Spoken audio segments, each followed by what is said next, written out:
Hey everybody, Tim Kawakami here, TK Show, recording from the home studio. Very glad to have on as my guest, frequent guest, maybe the most frequent guest. I shouldn't even say that because you'll start counting him up. The head coach of the Golden State Warriors, and also Team USA head coach with the Olympics coming up very soon. It's Steve Kerr. Good morning, Steve. How you doing today? I'm good. Twice a year, right? We do twice a year, one preseason, one postseason. I like someone who keeps to a schedule because I love schedules, and this is great. I really appreciate it. Steve, you had your presser, end of season presser last week. A lot of interesting things. I think I told you it was a very interesting presser. But now that you're, more than a week removed from the season ending in Sacramento, does it feel different this time? A sense is, to me at least, last year you had the 6-game series with Lakers, or certainly was a give and take on that one. You had I know a feeling that maybe like things could just be pushed forward in next season. Maybe a little different with this. Like there might be some more changes that have to be done. How do you feel kind of about the aftermath of this season? Yeah, it feels different. The 2 times that we missed the playoffs a few years ago, almost felt like we weren't missing out on anything, especially the first year, because that was the bubble. Yep. And that was such a bizarre time. But even the next year, when we barely missed out at 115 of our last 20 and, kind of found ourselves again, I think arenas were only half full during that season, and it almost seemed like just the extended pandemic. This year, there's a terrible feeling of, man, we're missing out. I mean, playoffs are so fun. The energy in every arena is so incredible. To not be there really hurts. So I'm watching. I can't help but watch. But it stinks not being part of it. Those games last night, man. Whew. Man, that was both were the 2 games on TNT were both fantastic. Lakers lose the Nuggets at the end. The Knicks, familiar guy hitting that 3. Dante DiVincenzo. Do you watch those games and think we're close to that, or do you think, okay, there's some things that separate the Warriors from some of those winning playoff teams? Both, if that's possible. I mean, we won 46 games, that normally that gets you to the playoffs. So, I really believe that we, probably should have won a few more, and I take responsibility for that. So there's some frustration because I know that we can compete with these teams for sure. But this is the very highest level of competition in the world, obviously. And so there's very little margin between all of the teams, on any given night. Anyone can beat anyone. So I watch these games and I think, yeah, we should be out there, but at the same time, we finished 10th in the conference, and that's our fault. And then we put ourselves in this position where it's one and done. I feel like that after that Sacramento game, I just felt like we should be down 1-0 right now. And we're very comfortable, figuring out how to win a playoff series. So we just didn't put ourselves in position to get there, which is really disappointing. But at the same time, it kind of makes you look really carefully at what you're doing and how do you get better? When you do talk about some things that you could have done better, Steve, I mean, I don't want to just say grill you on those things because you're talking now, but generally, what would you say like you could have done better? Well, I think there was a stretch of games where we lost really close games down the stretch, games that we had in our grasp. So there's some coaching decisions that I would, probably change up if I could. I will say that is the case pretty much every year, and it's funny. I'm reading stories about Sacramento and the Lakers, and the stories are the same about those teams, I think Harrison Barnes was lamenting some of the games the Kings lost this year. And hey, we'd be at, he's saying the same things I'm saying, so every team has games that they lose that they look back on. But when it really hurts you, you just pick it apart. We lost 2 games to OKC where, our 3-point defense failed us. So, for me as a coach, it's like, man, we needed to be better, and that's on me. I've got to, we got to go over that stuff more. We've got to make sure we have the right coverage in place. So those are things that as a coach, they eat at you, but especially at the end of the year when they come back to bite you. One specific thing, and you can tell me I'm wrong, it definitely seemed that you guys were having trouble bringing the ball up against pressure. You just were, and I don't want to get too specific, but Chris Paul was not bringing the ball up, and Steph was not bringing the ball up. Sometimes they were running down the side, and you had Wiggins or Kaminga or Draymond bring it up. Was that a specific problem you had, particularly late in the season? Well, against Sacramento, for sure. Yeah. Ironically, this team actually did really well in terms of avoiding turnovers for the most part. For the second half of the year, we were really good taking care of the ball. But, the play-in game, Sacramento's pressure definitely bothered us. I felt like we had, for the second year in a row, we put way too much on Steph's shoulders, trying to figure out ways to score, we put too much burden on him, not only having to score, but having to handle the ball against that pressure that you're talking about. So, we tried to relieve that pressure with, inverted actions, having JK and Draymond and Wiggs handling the ball, and, Steph and Clay setting ball screens. And I think for the most part, those actions were helpful this year, but in that play-in game, our susceptibility to pressure definitely hurt us. And those are some of the things that I'm really examining and hoping to fix in the offseason. We talked a lot about, getting that 2 score, that one, scorer that can supplement Steph. And if Steph is having a tough shooting night or is getting blitzed, there's someone else you can count on with 20 points, 25 points, whatever the number is. For a while, it looked like Kaminga could be headed that way. Where do you think Kaminga can be I'm not asking you to give a pecking order, but can he emerge as somebody that can take that burden off of Steph for 5 games at a time or a half at a time? Is he moving in the direction, or are you still, maybe like, okay, this isn't quite happening yet? He is someone who definitely has that potential. I think he needs to have a similar leap next year to the one he had this year. I thought this year he really played well. The game started to slow down for him. But there are certain areas where if you're going to be that number 2 guy, you have to be proficient. I think his catch and shoot game has to get better.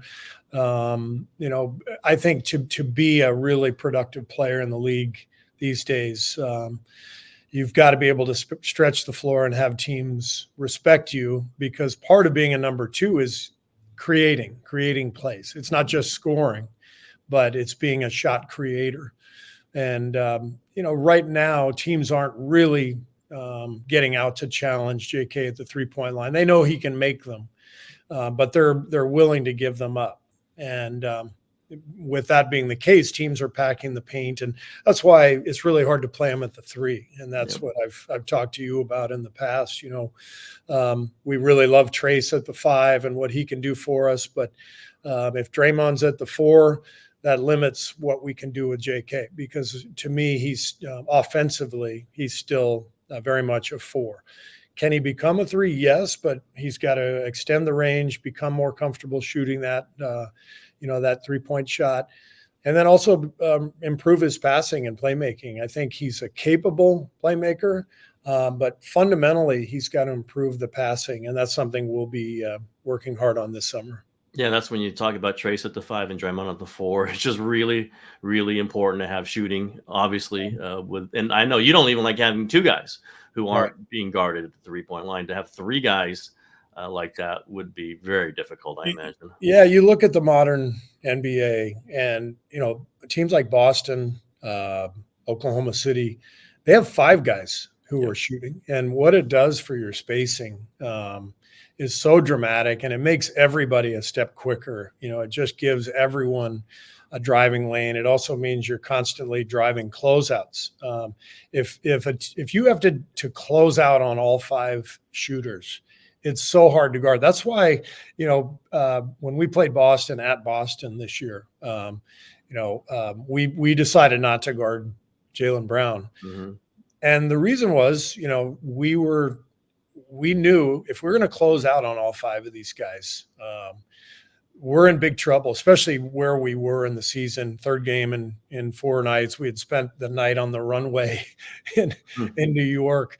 Very little sleep, older team. We went into that game. We said, we got to take a huge risk.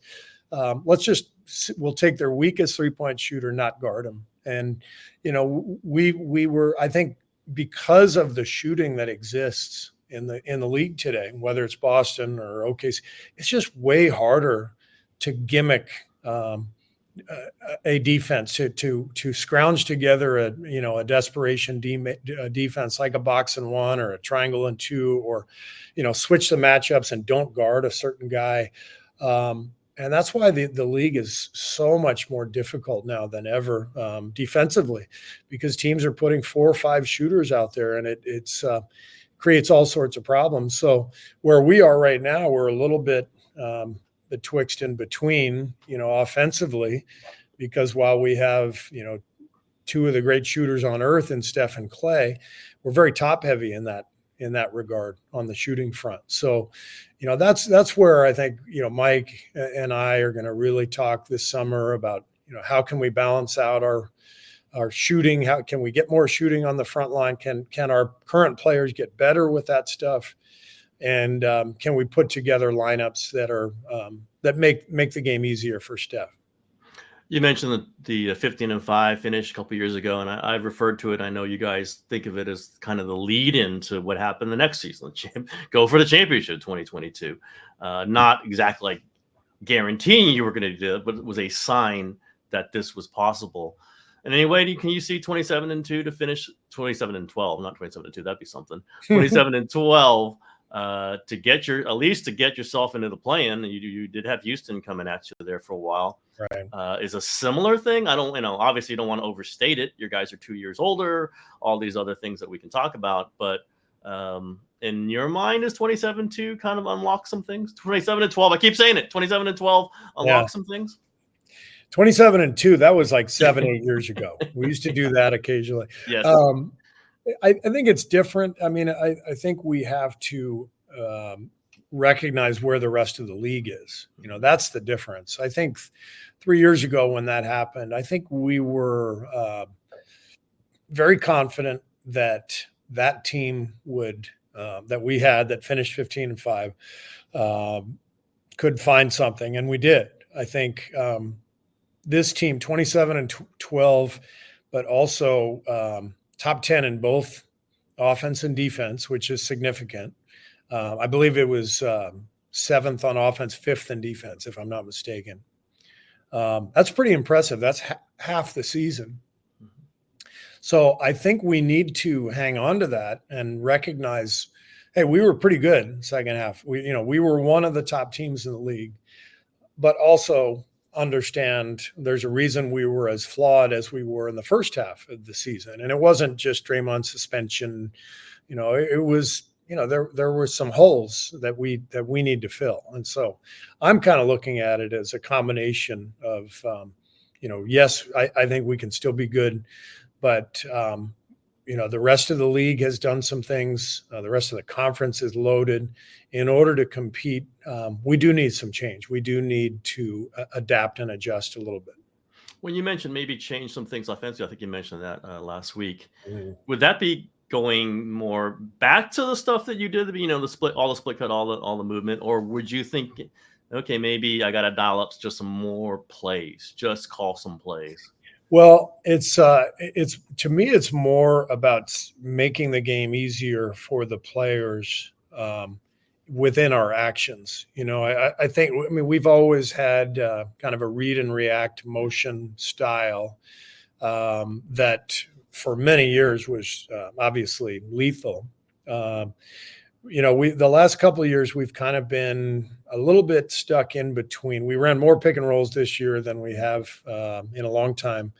Um, and it, our pick and roll game is effective, but without the spacing that a team like Boston or OKC has with all the shooters, you really do need to generate offense through passing and movement and cutting.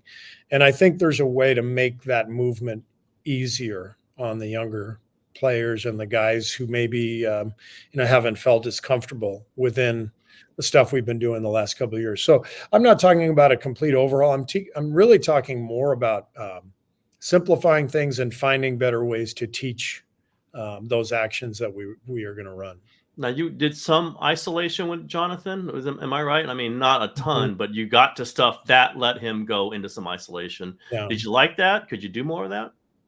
Again, if there's no spacing, isolation is hard for anybody, and that's what we were facing. At the end of the year, we sort of had some decisions to make, offense or defense. And when Trace and Draymond played those 5 or 6 straight games when JK was out, those were our best defensive lineups of the year, and so we leaned defense.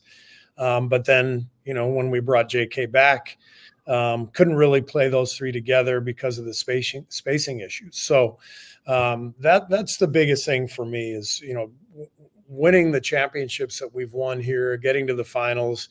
Those teams found two-way balance. They were all basically top 10, both offense and defense.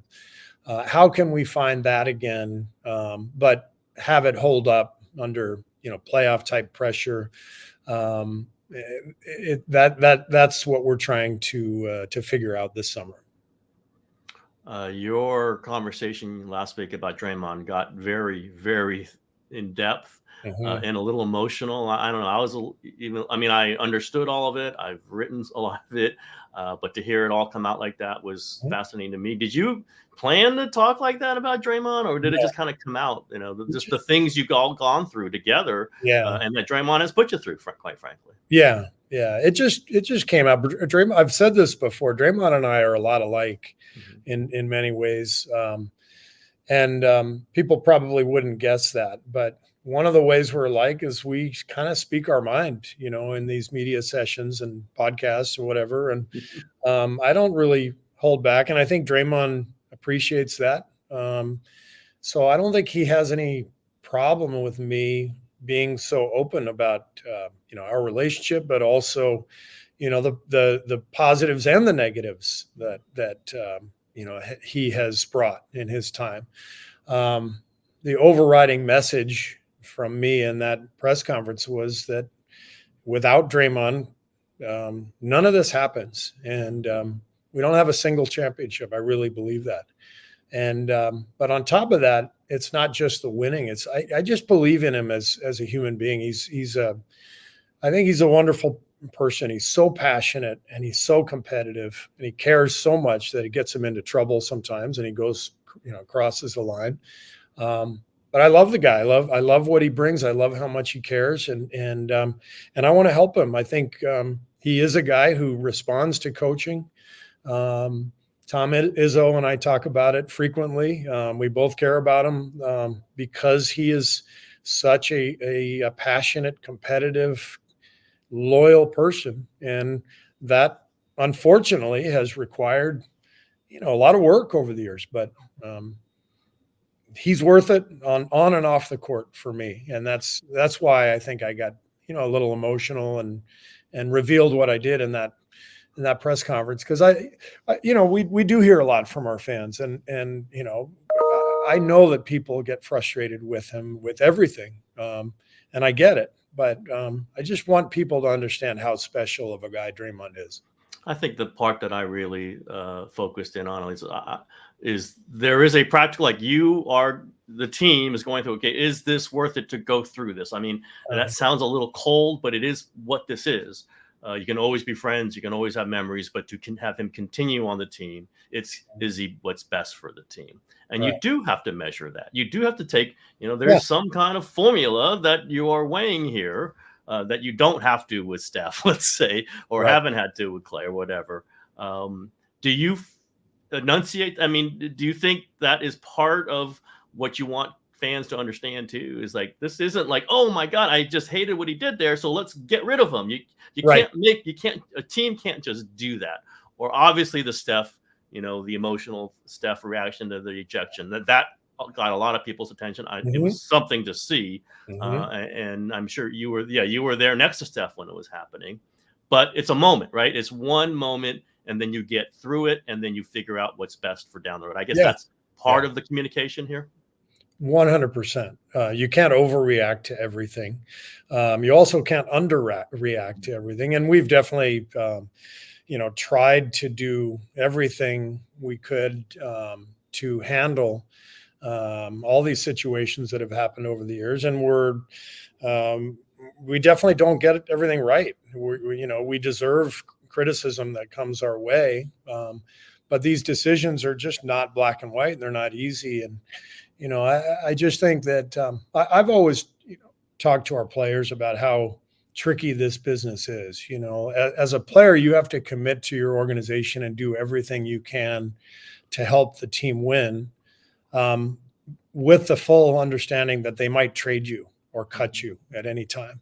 That's a really difficult balancing act. And a lot of professional athletes can't reconcile that. And so then they become mercenaries. They just say, all right, I'm a professional athlete. I'm just going to do this for the money, and there's no emotion attached. And that's okay. It's just that if you want to win, you can't have guys like that.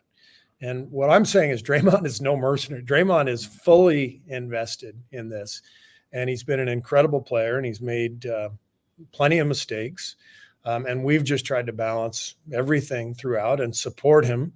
But he also knows if he's not worth it to us, we are going to move on from him, even, as much as we love him and as much as we've been through, because again, this is what I explain to the team all the time. This is professional sports. Like you have to be valuable. You have to be your own best asset to make yourself valuable to the rest of the league. And when you have that, but you have people who are really emotionally invested and care about winning and care about each other, then that's how you win. And Draymond's been a big part of that, despite, the mistakes he's made. You mentioned yourself last week that he yells at you. I know that he has throughout the years. Did he yell at you less when he came back from suspensions? I would say our last 3 or 4 years, we've probably had some kind of a truce, I guess you could call it. The first 6 years they were really animated. Every year we would get into it, screaming matches, but there was always an underlying respect and loyalty to each other. But over the last few years, I think we've both mellowed a little bit in terms of the way we've treated each other, the way we've handled situations. He's gotten older. I've gotten older.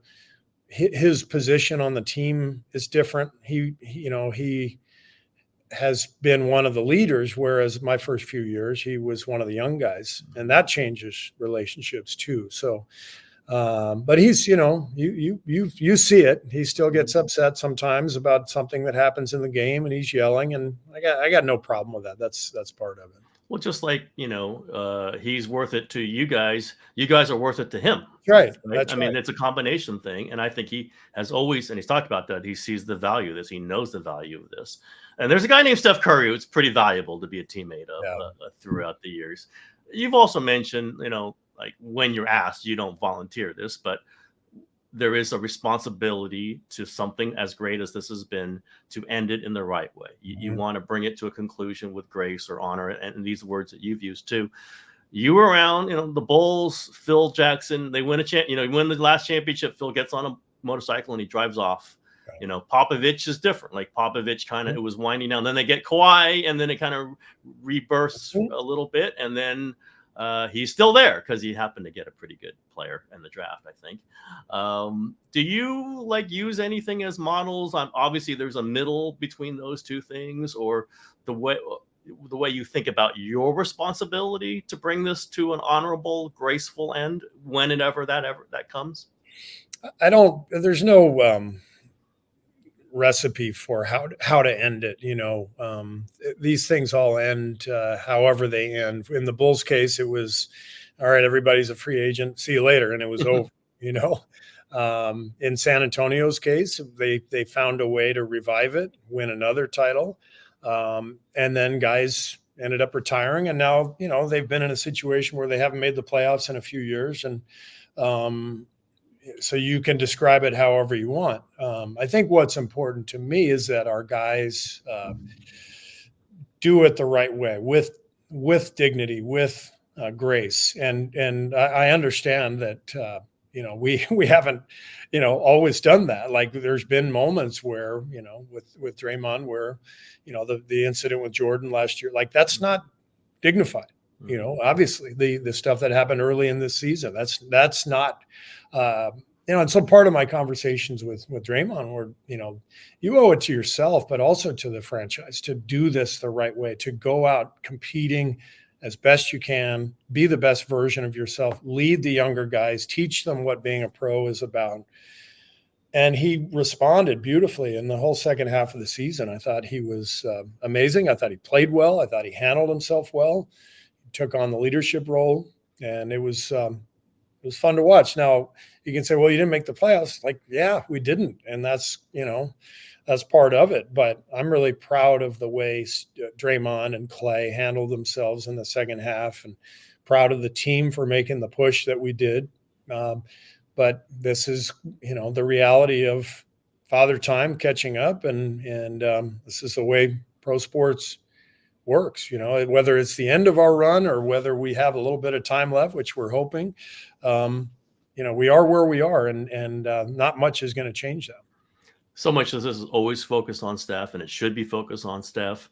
I think we all saw him get you mentioned it pretty early that you thought he was fatigued coming out of the All-Star break, or the first few games after the All-Star break, or first few weeks.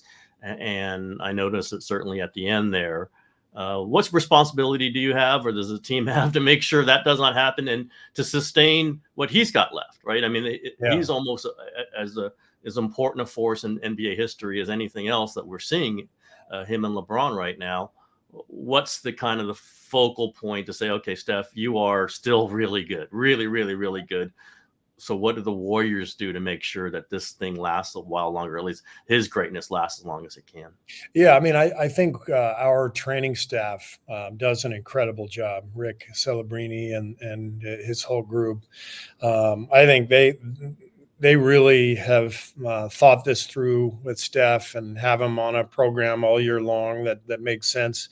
Ironically, the fact that he didn't get injured this year and only missed, I think, 6 or 7 games, maybe that wore him down, because playing so many games, maybe that wore him down a little bit. But I think from a basketball standpoint, the responsibility that my staff and I have is to try to take some of the pressure off of him.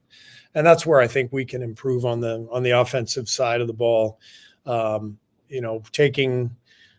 Taking him off the ball a little bit so he doesn't have to handle the pressure, but giving us some patterns and sets that we can really rely on, and help everybody else get better too, because the better everyone else plays, the less pressure there is on Steph. Little known secret little thing was him missing the final 15 games of 2022 regular season, right? And he comes into the playoffs pretty fresh. I thought that was a very interesting, a little accidental thing. The way you're speaking, I know you're not the general manager, Mike Dunleavy. He's mentioned some things about where to improve.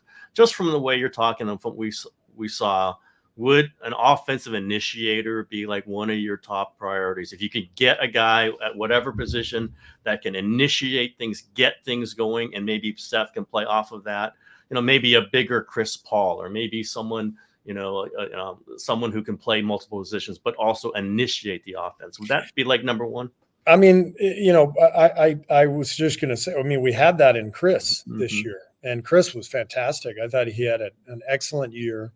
I think when you look at the team as a whole, where we can get better defensively is equally as important as, having, whether you want to say it's a a number 2 scorer, another organizer, whatever it is. We need point of attack defense. We just do. You could see it in the Sacramento game. They were able to put a lot more pressure on us, with Mitchell and Fox and Ellis. And, we have to do a better job at the point of attack, and not only containing penetration, but really pestering people. Gary does a great job of that. It's one of his big values to the team, but he's been injured quite a bit, and we haven't had a consistent ball pressure guy. Wiggs can do it as well, and I thought, for the most part, especially in the second half of the year, he did a nice job defensively. All of these things are, you point to and you try to achieve, and, you realize how lucky you've been in the last decade to have these teams, especially during our run to 5 straight finals, where you just had incredible two-way basketball all the time because of the personnel. But that's the exception rather than the rule. And so you do your best with this stuff, and you try to find lineup combinations that, kind of cover for each other, balance things out. But there's a reason teams win championships. Generally, those teams have the most two-way players and the most ability to play long stretches with two-way lineups. A question I ask you always at the end of the year: any coaching staff changes do you expect, or were you at this point going to bring back almost everybody next season? I anticipate bringing everybody back. Obviously we do have an opening with Decky's death. We will examine, I think, everything. And I've already talked to a lot of things to Mike Dunleavy about a lot of things. We're going to meet with Joe, this week. We'll talk about everything: staff, personnel, options going forward, the path. So I think everything is always, we always keep a very open mind about any way we can improve. We're going to improve, but we have to give it some time and see what that means. Now, you do not have the summer off. Obviously, you've got Team USA. You got a loaded roster, obviously, with huge. You guys did not back off in picking the huge names. How do you watch the playoffs? Then you see Joel Embiid on the ground. You see, you don't know if Kawhi is playing, in this series. Do you think of it like, how do you approach watching these games and knowing this roster is full of superstars, but they're not a bunch of young guys? You got a bunch of later career, mid-career guys who are in the middle of a long season right now. Yeah. Well, Sean Ford and Grant Hill and I, we had, kind of monthly Zooms and multiple in-person meetings this season. Usually when Grant would do one of our games, Sean would come in town, the three of us would meet. This is a pretty popular Olympics, in Paris, with a lot of stars who, want to either in Steph's case, be in an Olympics for the first time, or in LeBron's case, or Kevin's, be in the Olympics for maybe their final time. So it's an incredible roster. It's going to be so much fun to coach the team with Mark Few and Spo and Ty Lue. Couldn't be more excited. It does remind you a little bit of the Dream Team in '92, but what's different is everybody else is good now. I mean, '92, that, Chuck Daly didn't even have to take a timeout. They won every game by, 20, 30, 40, 50 points. It's different now. Everybody's loaded. There's some great teams out there. This is not going to be easy, despite the names on our roster. But if we can get our guys to play together and compete together and sacrifice for each other and bring their best stuff, it's going to be a lot of fun. I know you didn't pick the roster. That was, Grant and Sean, but you obviously had conversations with them after the World Cup. Did you say, here's what we need this on this roster? Like, here's are 2 things that I really want on this roster. Was there something like that? It really was a collaboration. And that Sean Ford is an amazing guy. One of the best people I've ever been around. He would make an amazing team president or general manager in the NBA, but he's too smart to do it because he's got a great life with USA Basketball, and he's got certainty in his life and his scheduling, and but he's really good at his job, and he's really part of the staff. And so even during the World Cup, after games, we would talk about, where we needed to get better and what we needed to do.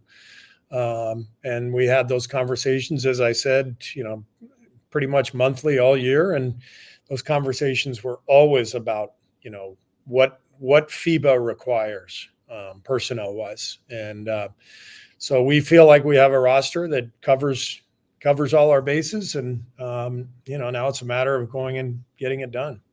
Get that coaching done. Get that coach up to gear here. Right. And having Steph is probably going to be pretty fun, I imagine. I'm so excited to have him, and he brings so much to a team. It's, obviously the stuff on the court, but, I think he's going to help the chemistry and get everybody to understand the commitment that this is going to require. I mean, if you think about it, if we play 9 people, there's 3 Hall of Famers now who aren't going to play in a game. That is unique and different and potentially damaging if the guys don't handle it the right way. And so you need everybody on board emotionally, spiritually, physically. In my experience, you need everybody eventually, but it requires a lot of commitment to each other to be successful in these environments.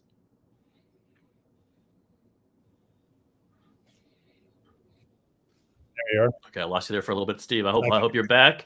We'll end this with a version of a question that I've asked you before, and I am very eager to hear the answer this time. Steve Kerr, what's your favorite book right now? What book do you recommend?